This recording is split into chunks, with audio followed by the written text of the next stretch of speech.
Time to have a look through the papers this morning with Michael Booker from The Express and religious commentator Vicky Beeching. Morning once again. You're... Oh, there we are. Don't move anywhere. You were sliding off the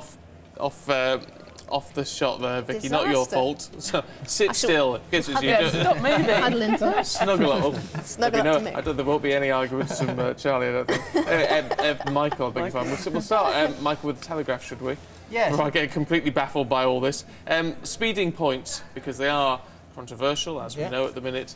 But prisoners will take them for you. Yeah, apparently prison inmates offering to take them for £200 a time. They're charging friends and associates 200 quid to accept 3 points for minor motoring offences while they're behind bars, simply because there's no checks carried out on who is actually in the car at the time. Because the police record the offence, send it onto the DVLA, they get involved, but there's no actual checks. So apparently, coincidentally, Chris Huhne, obviously who's just recently been done for lying over his points, Wandsworth Nick, where he is apparently it's a hotbed for this sort of activity, where a number of the prisoners have been involved in this. So they only offer this to sort of family and friends? Well, they can't advertise, it's illegal. If you ring up or if you go and visit someone at Wandsworth, maybe you can find some. I think you basically have to have, or someone in a prison, you basically have to have a connection with someone, otherwise, you know, if you don't know them, they can't do it for you. But, you know, if you know a prisoner, and they can help, and if you can find them, they will take your points for you. Not that we're advising that. No, it is illegal. Turns into an advertisement. Incredibly illegal thing. It just shows you that these checks aren't taking place. I mean, it's a real loophole, isn't it? You know, I've only had 3 points in my entire life. Thank you very much. Well done. But I'd never even think of doing something like that. No, because I don't know, I'm just scared of doing things wrong. If you get caught on one of those average cameras, as I have been in the past... Oh, I didn't think they worked. No, they work. And you get sent a picture, and it has got your face in the shot, so, I mean, there's nothing you Were can you do. smiling? I was smiling. Were you doing Blue Steel at the time? It's quite a few years ago. I'm point-free at the moment. Let's talk technology, Vicky, should we? They're calling it the iPhone. I mean, the irony, of course. But the S4, the Samsung S4... you can control with your eyes. You can. I had, well, I'm an Apple addict, and I love everything they make. And I had this terrible experience the other day of seeing. It was actually the version before this. Somebody had it in a queue, and I found myself looking at it, going, "That's better than my phone." And that's a terrible thing for me as an Apple. Phone envy. Apple. Yeah, I just can't believe they've come up with something that I actually want more than an iPhone. But it's got two really interesting new features. It's got smart pause, which means when you're watching a video, if you look away, it actually will pause the video. It can tell that your eyes have moved, which could be quite useful. Also, smart scroll, like you say, you can actually move the screen with your eyes, and it will follow kind of retinal movements. So we're really moving into some pretty exciting technology, and I hope Apple are going to catch up. It is exciting technology. I mean, that's as you say, the thing we need to focus on in all of this. But we do get this competition and brand loyalty that people like you have, which is fascinating, and it's a fascinating phenomenon in itself that people are, you know, Apple devotees or Android devotees. I know, because you always tweet about Androids, and I thought, you know, this is the end of my friendship with Stephen, because we've just taken two different sides on this. I'd get annoyed if I looked away and it stopped.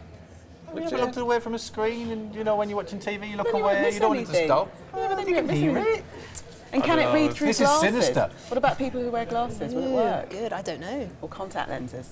Very important question. Oh, contact lenses, it'd be all right. But glasses, that's a barrier, isn't it? So it might be. It'd be interesting to see. But with all of this, as you were saying an hour ago, Google Glass. Yeah. It's all a precursor to what you're going to be able to do. Absolutely. Soon it's going to be. Can you ring someone out of the hand and? Yeah. Now that you can't do. That's secondary. It's not important. It is. Like, the world is turning into a sci-fi movie, which is just super. I know. As far as I'm concerned. Me too. I can't get enough of it. Short break for you, but coming up for you in just a moment, how prisoners are offering to take... Oh, we've just done that. Speeding points money. We've done that. Never mind, but we will... So looking through the papers with Michael and with Vicky to the Mail. Michael, should we? Yes, indeed. And who tweaked? It's the mystery of who tweaked. Eventually, there you go. The royal ears. Yes, I was wondering about that. I saw the photo and didn't Well, get the a chance photo... to As you pull out, you think it's that guy on the right-hand side looking towards him, but as you can see, it's not his sleeve. It's more of a tweedy, a green one, and he's got the brownier red tweed on. Who is it? Well, that's the thing. what's that guy? This is the Yeah. mystery that was We don't this know. baffled Fleet Street yesterday. We spent hours trying to find out who it was. Everyone then looked at that picture just above and decided that it was the guy on the right with the camera. But then he also looks a little bit like on the far left. There's another guy who's just out of who's not on that picture at the moment. But there is another guy further to the left of the blonde woman, who also has the same coloured jacket as the green arm. So no one is quite sure the mystery of the green arm. Ben Fogle, though, Well, couldn't Ben it? Fogle was a suspect at one point, but other pictorial evidence shows that it's not. Oh. So no, this gripped Fleet Street yesterday. This was the big Oh, mystery. we still Who don't know. tweaked the royal ear? I love the fact that Kate's right behind having a good old Nick, laugh. she's having a I laugh. think that's brilliant. That's But very, I don't know if very you can pan it interesting. on that top picture. Well, I mean, it has to be somebody who's very comfortable with Well, it. yeah. Yeah, With because he's tweaking clearly the not ear. upset by it, is he? I enjoying don't it. know. It's taken me There's a a while fellow to right get my to the left of that picture. to the left. To the left, yes, there was another suspect. Him there, at the top okay. left with the dark hair. He is also wearing one of those green jackets. Now, obviously, there's not What a a great sequence mystery. of this. So This guy he here. was a suspect, but also the suspect is the guy at the other side in the green jacket as well. But it wasn't the guy that you think it is, which is the great Will thing the about man that who picture. tweets the prince's ear get in Baffled touch? Fleet Come Street's forward. finest We need to know mind. who you are. Well, he's clearly very tall, Yeah, isn't Has he? a very if long you arm. look at that one, he's yeah, but you do think it's the guy looking, don't you? yeah. Well, I- oh no, yeah. oh no! It's the picture that keeps on giving, that one.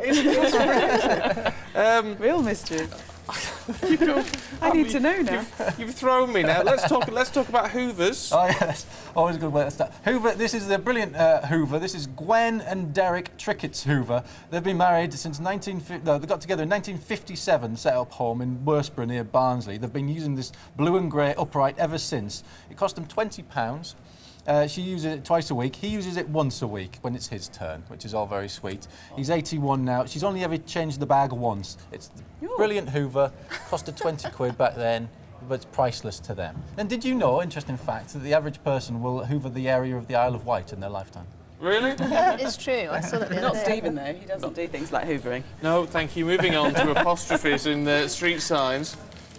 St Paul's, tell us why this is going to be a thing of the past in one part of the world, It's one been part of the discussed by the Devon District Council. They are worried that apostrophes on street signs are actually confusing, and so they're thinking of taking them out. And there's been outcry from, grammar pedants around the world, of which unfortunately I am one.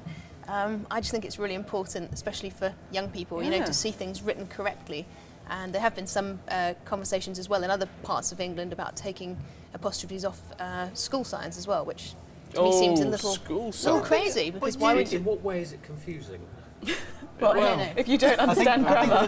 There's also an argument about sat-nav, that it doesn't work on sat-nav, so for fire engines and things like that, they put it in and then put an apostrophe It's mainly in, you can't emergency find it, services, but it's, yeah. but Mainly about getting there it sounds quickly. like a rubbish It's argument just, to me. it's crazy because I hate to see things like that wrong. I actually complained to a major chain recently because they had the apostrophe wrong in one of their stores, one of the signs, so there you go.